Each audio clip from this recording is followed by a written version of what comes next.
Inside the Gene Policini Center here on the campus of the Rochester Institute of Technology, as we are just days away from the puck dropping on another season of RIT men's hockey. Good afternoon and welcome to Hockey Media Day here on the RIT Sports Network. Well, after a difficult season that saw the Tigers win just 10 games, the fewest since their very first Division I season, it was an off-season of change for the program as longtime head coach Wayne Wilson and longtime associate head coach Brian Hills both announced their retirements. In April, athletic director Jackie Nicholson introduced the Tigers' new head coach. Former Tiger captain and 1998 RIT grad Matt Thomas became the 8th coach in program history. Thomas comes back to RIT with over 26 years of coaching experience at the Division I level and in professional hockey, including the last 4 years as an assistant with the AHL's Providence Bruins. Happy to be joined by the new head coach of the Tigers, Matt Thomas. Welcome to Media Day and RIT, or welcome back, I should say. You mentioned back in April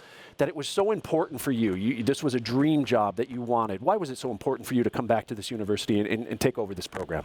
Well, they always say that university is the best 4 years of your life, and I couldn't agree more. But more importantly, just a special place for me. It gets me closer to home from Toronto, and my parents, my brother.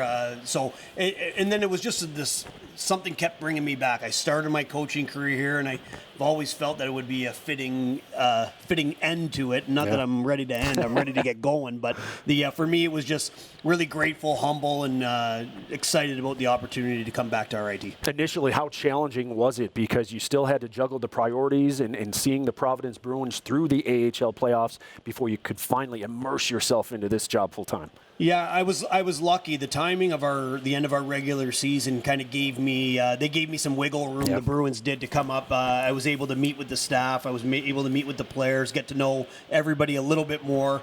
More importantly, I just got the opportunity to lean on Brian Hills and Dave Insulacco, and I'm convinced that Hillsy waited to announce his retirement just so he could help me out and the program. Obviously, those guys have done such a good job, and to follow in those footsteps. I was fortunate to have a good relationship with Wayne, and he walked me through a lot of things that were pressing and things that needed immediate attention. And as soon as our season ended, I didn't get any off season, and I'm okay with that. But I started coming up and spending regular working weeks here and even getting on the recruiting trail. Yeah, and one of your top priorities, of course, was filling out the coaching staff, as you touched on a little bit, as Brian Hills certainly stayed on a little longer, helping out before announcing his retirement. And associate head coach Dave Insulacco will be back with this program. He returns for a 17th year, while 2 former Tigers are also returning and joining the staff with Coach Thomas. Former goaltender and 2012 grad Shane Matalora, seen right there, and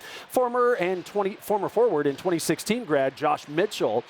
They've been added as assistants here at their alma mater. First off, Coach, you touched on a little bit, but how valuable and how much have you leaned on Dave a little bit, who's been here for 17 years now, for a little guidance as you get your feet wet?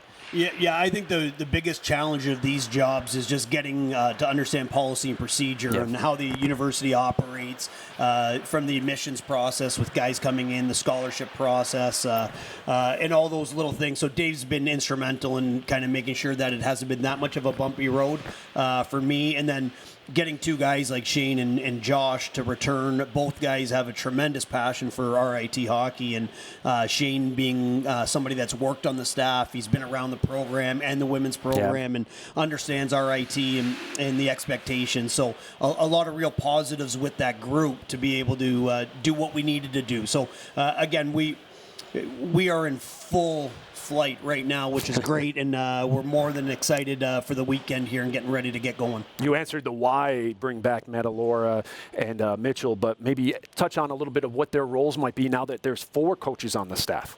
Yeah, well, that was just a necessity more than anything. With the CHL opening up our recruiting channels, you need more boots on the ground. You need more people involved, and the other thing is every staff now, you need that goalie specific training. And we had a great alum in Mike Rotolo that was doing it, but we needed somebody here full time every day. And the opportunity, I've known Shane, believe it or not, since he was 10 years old, teaching him out in hockey schools out in San Jose. So I go way back with Shane, so there was already an existing relationship there. And then getting Josh, I just felt a young coach, somebody that has a lot of experience with the young players that are coming through the recruiting ranks, with his experience with Bishop Kearney locally here, and then just his prowess as a player. He's an offensive-minded player. He'll tell you every time he can that he's still the assist leader in the Division I era, single season. But he's he's been those two guys again. I can't say it enough. Through the interview process, we interviewed a lot of people. And the passion, the desire, and just the willingness to go above and beyond what's expected really stood out. And I think those guys are going to be tremendous coaches, and they're going to be tremendous coaches here at RIT. Helps that they are former RIT players, but also the success they had with teams that they were on here certainly goes a long way as well. To bringing that experience to this group and completing that staff was a top priority, but completing the roster certainly was also a top priority and on the agenda for Coach Thomas, as he not only lost talent to graduation, but also in the transfer portals. We take a look at 11 newcomers. You pick up 8 new forwards, 2 defensemen, and a goaltender. Out of the 11, most played juniors last year, but you also grabbed 2 forwards out of the portal, with Austin Brimmer coming in from Long Island University, and a guy fans might remember, Boris Skalos, coming in from Mercyhurst. You look at them, and first off, how can those two make an immediate impact maybe on this group? Well, when we lost a couple guys in the transfer portal, we felt it was critical that we replace guys in the upperclassmen group. And, we, on top of those two, Brimmer and obviously Skalos, who knows Atlantic hockey and has had a lot of success, especially his freshman year in the conference, we thought it was critical to build up that class and those 2 classes as juniors and seniors, but also getting a guy like Ben Roger, who comes in after being a second-round pick to the Ottawa Senators, going to Canadian University for 2 years. He comes in as a junior. And we added Christopoulos, who also has collegiate experience in the Canadian University loop. And he's a former 49 goal scorer in the Ontario Hockey League, and that's a whole new area for us. Yeah. Right, a great opportunity for us to see what those guys can bring, what that impact is going to have on college hockey as a whole. We're seeing it across every program. The amount of major junior players coming into college hockey, so it's just going to make the game stronger, the entire country stronger, and the NCAA is going to benefit for it. And you talked about this when you were introduced back in April, your experience as a GM with Cincinnati, I believe. How comfortable, how confident are you transitioning from that GM role to recruiting in this new era of college hockey? Yeah, I think the one thing that goes in, you have to have the ability to be flexible. You have to be able to pivot. And when you're in professional hockey, these things happen immediately. Sometimes it's an immediate recall to the NHL, and now you've got to plug somebody in.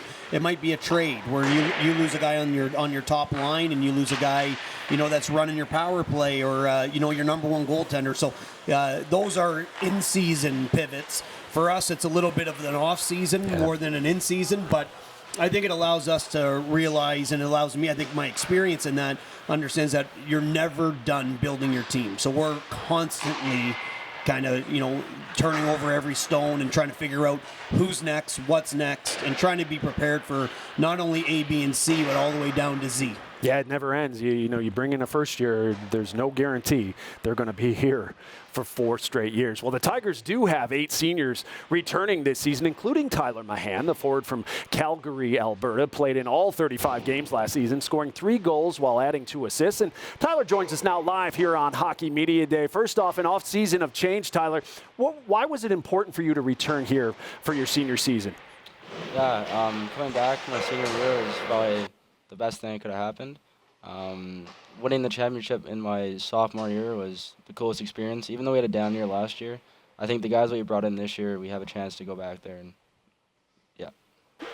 Not to put you on the spot, but what has the transition been like, from Coach Wilson to Coach Thomas? Oh, it's been unreal. Yeah. Like, there's a lot of energy in the room. It's kind of like a new revamped organization in a way. All the 11 guys that came in have done a great job at dialing in and being there every day and working hard. Yeah, you touched on it a little bit. You experienced the highs and lows since you've been here. 2 years ago, winning the AHA title. Then last year, being bounced out in the first round of the playoffs, only winning 10 games. How did those experiences motivate you going into your senior campaign? Yeah, like there's definitely about 9 guys that have been there for when we won the championship 2 years ago. So we have a lot of experience, and I think from what we learned last year with about 14 guys that we want to get back to where that was, and I think we can with the guys we had coming in. Yeah, a lot of new faces in the room, as you mentioned this year. Tell me why this group can make that run in Atlantic hockey this year. Yeah, I think it's just building the culture off the start. We had a great preseason so far, still a couple weeks left. And I think just the guys got to keep dialing in and just keep going with the flow. Well, Tyler, we appreciate your time. Best of luck this weekend against Sacred Heart and all season long in Atlantic Hockey America. Tyler Mahan joining us here on Hockey Media Day. And, you know, Tyler maybe didn't put up the biggest numbers a year ago, and he would tell you that, but he provides that spark to the team. And we saw it last year. He gives you a play when you need it most. How can he help this group, especially with the goals you have laid out? Well, I think it's leadership right out of the gate. You need guys to step up. And when we're looking at our upperclassmen and specifically our seniors, they know what went wrong last year in terms of managing the culture, managing the day-to-day. And I don't care who you are. Losing's tough. Yeah. Right? Losing's really tough. It's a really toxic feeling because the expectations that everybody sets for themselves are so high. But I will say this. A guy like Tyler Mahan, he doesn't change his game.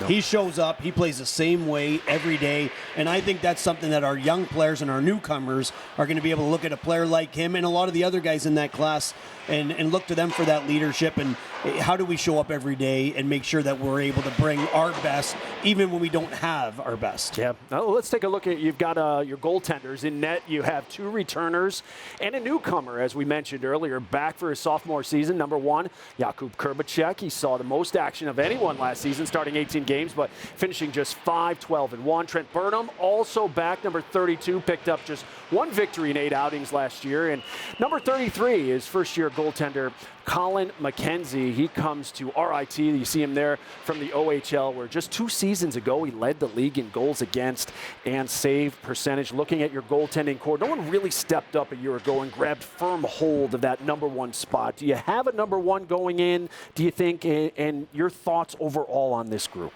Well, we don't have a number 1 going in. What we do have is a wide open opportunity for all 3 guys to step up and grab it. And I think that's the same thing for the entire lineup. Sure. We are in a earn it now situation, and opportunities aplenty. The guys that step up and get the job done are going to be the guys that win those jobs. And now, you know, we want to be fair, but we're in a competitive world, right? This is a really competitive environment. The expectation is that you earn every opportunity, and when you get it, don't give it up. And I'm looking for one of those goaltenders to do just that. Grab the net, don't give it away. Again, everyone will get a little bit of opportunity, but it's going to be earned through practice right now. And then as we go into the weekend against Sacred Heart, we should have a really good idea of who our guy is in game 1. And that might change a little bit early here, but we certainly have an opportunity for guys to step up and grab a hold of that job. Well, we're looking at the season, and the annual preseason poll is out. RIT has been picked to finish 8th by the coaches this season. Sacred Heart, you see there, receiving 7 first-place votes and is the coaches' pick to win the AHA regular season title. Holy Cross 2nd, followed by the defending AHA tournament champions from Bentley. And, Coach, I don't know how much stock you actually put in preseason polls. I know Wayne never really did. How do you feel about this year's group, and what do you think you can do in the AHA this season, which tends to be a very competitive league? Yeah, I think these are educated coaches that are making these decisions. So they see us where we are. We got to own that. Yeah. We put ourselves in that position. We are also the group that can bring ourselves out of that position. And for us, we are going to do everything we can to play the upset role. We get the number 1 team. This is a perfect weekend for us to see exactly where we are. You know, obviously wins are huge, but we want to judge ourselves as a team against the best. We want to be a team that learns in the first half through all our misfortunes, and we want to be a team that makes some noise in the second half. So I'm looking at this as motivation for our group. I'm looking at it as motivation for me. I've lived my whole life with a chip on my shoulder, unfortunately. And for me, our team should have that exact same mantra, that we're out to prove to people that we are better than what they think we are. Yeah, you touched on it a little bit. Let's take a look at the beginning of the regular season schedule. It kicks off with that big conference test this weekend as Sacred Heart comes here to the Policini Center, and that series will be followed up by a Brick City homecoming matchup with Clarkson downtown at the Blue Cross Arena. Tigers will get back to conference play the week after that right here against Air Force, followed by a non-conference series at Colgate, home series rather with Mercyhurst, and then on the road to Robert Morris, Niagara, and Bentley. For the complete schedule, head to RITathletics.com or download the RIT Athletics app. Of course, all home games and road conference games can be seen on Flow Hockey. Some really good tests to start the season. Do you feel like you're going to find out pretty quickly about this year's team? Yeah, you're looking at Sacred Heart, you're looking at Clarkson, Air Force, who, as tough a team as you can play in any type of series, and then having to go out into more non-conference games in Colgate. So we've got a really tough beginning stretch here, but I think the fact that we're at home gives us a little bit of comfort to be able to do some of the things that we want to do, but we're not going to focus too much on who we're playing. We need to focus on what we're doing, and for me, that has to be our focus this year and every year. We want to be the best version of ourselves. We're certainly going to get some good tests early here to see just how good we are. Yeah, that Brick City game against Clarkson, you've been to the Blue Cross Arena several times, but not for Brick City. Just thinking about that atmosphere, a lot of times it has sold out. What that could be like as the new head coach here. Yeah, I think it's going to be exciting. I'm looking forward to it. Opportunity for alumni to come back into town. It's always a great weekend for me to connect with, people that have meant so much to me. And but that arena, I've seen all the pictures. I've seen all the games. My older brother, who is a former RIT Tiger, he's been to a bunch of them.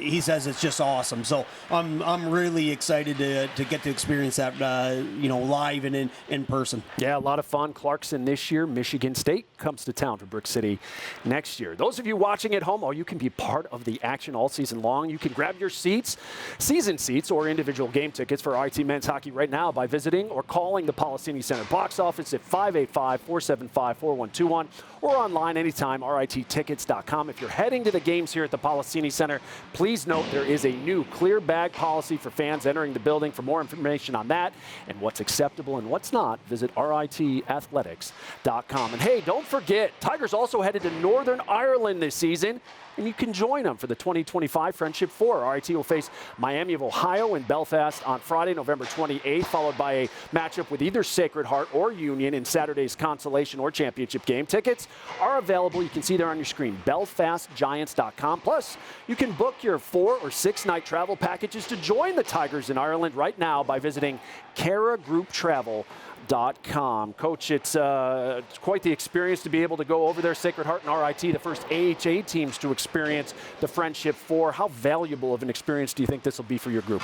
Well, we started off the top here talking about what these 4 years mean to everybody, regardless if you play a sport. It's just that experience. This is one of those defining moments that you'll never forget. It's an unforgettable opportunity and just a great opportunity for us to go play a great team in Miami, an NCHC opponent, and then obviously Sacred Heart and us being over there with Union being the other school.